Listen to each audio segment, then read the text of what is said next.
minutes, le temps pour nous de retrouver l'invité café présenté par Malouki Djili. 7h30, c'est l'invité café. Bonjour à toutes et à tous. Ce matin, nous allons parler de management et ressources humaines et surtout de bien-être au travail, car aujourd'hui s'ouvre le Tahiti Congrès Management et ressources humaines, deuxième édition.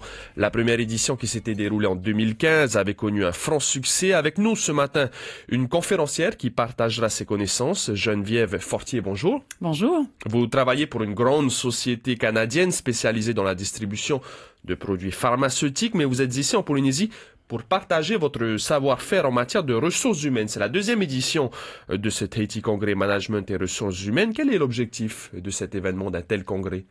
En fait, le thème de ce congrès vise à parler de prospérité durable pour les organisations, mais aussi pour les collaborateurs. L'idée derrière ça, c'est de penser que pour que nos entreprises aient du succès, il faut se recentrer sur le bien-être des collaborateurs. Si on ne le fait pas, on peut avoir de la prospérité, mais elle va durer à très, très, très court terme et on ne sera pas capable de la soutenir dans le temps.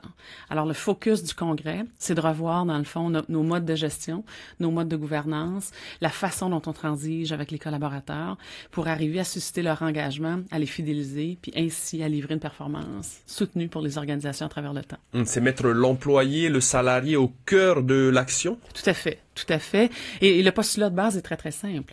À travers les années, beaucoup d'organisations ont focusé sur le client en disant si on fait vivre à notre client une expérience favorable, de facto, la prospérité va durer à travers le temps. Ce qu'on réalise aujourd'hui, c'est que c'est pas suffisant. En fait, si on veut que la prospérité dure dans les organisations, faut absolument revenir à la base et se rappeler qui livre la prestation de travail. Et la personne qui livre la prestation de travail, c'est l'employé, c'est le collaborateur à tous les matins. Alors, si on prend pas soin de lui, cette prestation-là, à travers le temps, va diminuer. Si on prend soin de nos collaborateurs, si comme leader, on se connecte avec eux, on va créer un environnement de travail où le collaborateur va vouloir toujours nous en donner plus et de facto va livrer une expérience au client qui va être extrêmement positive. Alors, le congrès vise effectivement à se questionner sur les leviers qui entourent, dans le fond, la prestation du collaborateur. C'est une notion nouvelle dans l'Occident ou qui date déjà? En fait, je pense que c'est une tendance qui a été mise en place au cours des dernières années. La nouvelle génération de travailleurs qui arrivent sur le marché du travail, les X, les Y, les milléniaux, ont une vision du travail différente de celle qu'on a connue. Et ils placent le travail de façon relative par rapport aux autres dimensions de leur vie. Alors moi, comme Y aujourd'hui, je veux pas aller travailler sans qu'il y ait un sens à ce que je fais. Je veux pas aller travailler sans que ça vienne allumer certaines passions que j'ai en moi. Donc, c'est ma responsabilité comme leader dans ces organisations-là d'être assez proche de mes collaborateurs pour effectivement être capable d'aller allumer ces passions-là et faire en sorte qu'ils vont vouloir nous en donner plus. Donc, c'est pas nouveau, mais c'est de plus en plus présent. Et ça force les organisations à se questionner. Et nous, comme leaders, si on ne bouge pas, si on ne passe pas à l'action, ben on risque de perdre ces collaborateurs-là. Ils vont aller ailleurs. Ils vont aller dans d'autres organisations qui vont être plus proches de leurs besoins et qui vont mieux les servir. Donc, en termes de conférenciers, en termes de congressistes, ce qu'on vise à faire, on vise à créer une réflexion qui va faire en sorte que quand les congressistes vont ressortir du congrès, vont retourner dans leurs organisations, ils vont se poser ces questions-là. Ils vont avoir le goût d'aller se reconnecter avec les collaborateurs pour dire qu'est-ce qu'on pourrait faire de différent pour vraiment aller chercher le maximum de cette prestation-là. On va dire la réflexion du chef d'entreprise, du leader, ne se limite pas seulement à sa propre vision. Il sera obligé d'échanger donc avec ses employés pour plus d'efficience. Tout à fait. En fait, c'est ce qu'il faut qu'il change. Traditionnellement, le patron a été celui-là qui a dirigé, qui nous a dit comment faire les choses, qui nous a embauchés avec nos compétences et le lendemain nous a dit voici comment tu devrais les faire, alors que j'apporte ces compétences-là déjà au travail. Alors l'idée derrière ça, c'est de dire la réponse sur comment on peut créer des environnements de travail productifs, elle vient souvent des employés, mais on ne les écoute pas assez. Alors, le rôle du dirigeant, le rôle du premier responsable ressources humaines, c'est de retourner dans son organisation et de dire comment je vais interagir avec les syndicats, comment je vais interagir avec les employés, comment je vais re-questionner nos façons de faire, la façon dont on prend des décisions, la façon dont on organise nos programmes, nos politiques, comment je re-questionne tout ça pour m'assurer que si je veux continuer à acquérir des nouveaux clients, à livrer la prestation de service, j'ai réussi à engager l'ensemble des employés autour de cette mission mission-là. Donc, ça vient déranger les façons de faire du leader, mais c'est nécessaire pour être capable de gagner à long terme. Concrètement, pour donner des exemples, comment est-ce que, par exemple, un mode traditionnel d'organisation pourrait être modifié? Et qu'est-ce que ça donnerait? Un exemple. Je vais vous donner un exemple qu'on a fait dans notre organisation. Alors, si je me retourne il y a à peu près 3 ans, quand je regardais dans le fond les coûts reliés aux avantages sociaux, donc les régimes d'assurance collective, nos coûts augmentaient de 15% par année, ce qui était énorme. On avait des primes d'assurance collective qui étaient déjà très élevées.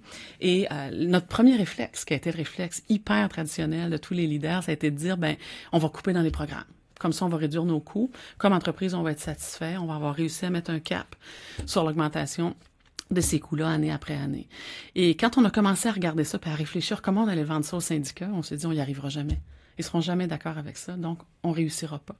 Et il a fallu changer notre façon de voir les choses. Puis on s'est dit, et si, plutôt que nous déterminer où est-ce qu'il fallait aller, on allait s'asseoir avec les employés. Puis on allait leur demander, dans le fond, parmi tous les programmes qu'on a, qui coûtent beaucoup d'argent, quels sont ceux qui sont importants pour eux autres, et qu'on leur donnait la flexibilité de choisir les différents programmes dont ils ont besoin.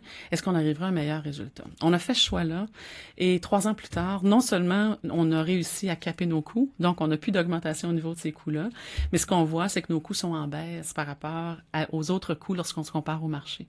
Donc, l'idée derrière ça, c'est de dire la réponse, elle vient pas nécessairement tout le temps du top management. Faut qu'elle vienne dans le fond de la base. Faut qu'elle vienne des employés. Puis l'effort que ça demande aux leaders, c'est de se reconnecter sur les besoins des gens. Ça lui demande un deuxième effort qui est de dire je vais essayer de voir les choses autrement. Puis le troisième effort, c'est de dire j'ai probablement pas la vérité absolue. Si j'assois des gens intelligents autour de moi, qui sont nos employés, souvent on va être capable d'arriver à un meilleur résultat. Fait que ça, c'est un exemple très, très concret d'objectif qui est durable pour l'organisation, durable pour les employés et qui fait en sorte qu'on a réussi à éliminer cette barrière-là entre le leader et son groupe d'employés. Finalement, le dialogue entre les employés et les cadres dirigeants sera forcément bénéfique. Exact. Incluant les syndicats. Moi, je pense que les syndicats ont un rôle à jouer dans ça. Il faut les embarquer avec nous dans la recherche de ces solutions-là. Une dernière question. Il nous reste une petite minute. Il y aura 8 conférences plénières avec aussi des ateliers d'approfondissement. Quels seront les thèmes abordés spécifiquement? Tout à fait. Alors, on a un groupe d'experts internationaux et locaux qui va contribuer, évidemment, à l'enrichissement des connaissances de tout le monde. Alors, on aura un expert sur la gouvernance, un sur le leadership, les principes managériaux, un sur la mobilisation, le bonheur au travail, d'autres sur les nouvelles formes d'organisation, dans le fond, dans les entreprises, des exemples concrets aussi d'entreprises qui vont venir présenter comment ils sont passés de l'approche traditionnelle à l'approche un peu plus nouvelle de mise en place des collaborateurs au sein de la démarche. Donc, un total de 200 congressistes, 8 conférenciers, un gros événement. Le Tahiti Congrès Management et Ressources Humaines, donc ça commence officiellement aujourd'hui, c'est jusqu'à la fin de cette semaine. Merci en tout cas Geneviève Fortier d'avoir accepté notre invitation. Je rappelle que vous êtes conférencière, que vous donnerez donc une conférence d'ouverture et de fermeture pendant ce Tahiti Congrès Management et Ressources Humaines. Et puis votre accent nous a fait voyager un petit peu à Québec. Merci en tout cas, on vous souhaite une bonne journée. Merci, bonne journée à vous. C'était l'invité café, 7h30 du lundi au vendredi. Polynésie première.